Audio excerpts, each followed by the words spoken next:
আজান তো মুয়াজ্জিন দেয় না। আল্লাহ যেন প্রত্যেক মুসলমানের কাছে যে ডাকে, আয়না আয়না আয়না আয়না আয়না।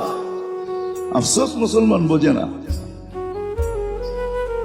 আল্লাহ ডাইকা ডাইকা পড়ায় নেওয়ার ওয়াদা, ঘুমের থেকে উঠে পড়ায় নিব।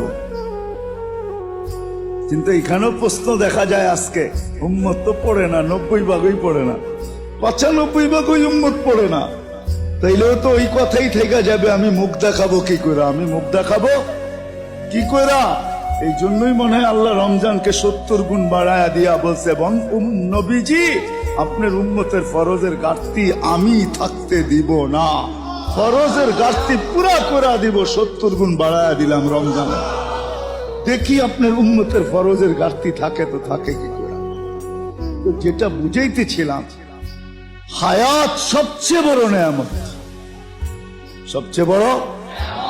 কিন্তু এই নিয়ামত আরো বড় নিয়ামত হয়ে যাবে যখন আমলি হবে। কি আমলওয়ালা জিন্দেগি হবে। কি ওয়ালা? কি ওয়ালা? আমলওয়ালা জিন্দেগি হবে। আমলওয়ালা জিন্দেগি। আর আমলওয়ালা জিন্দেগি মেরে আজিজো, আমলওয়ালা জিন্দেগি ওই সময় হবে, আবার সুরক্ষিত হবে, শুধু জিন্দেগি হবে না।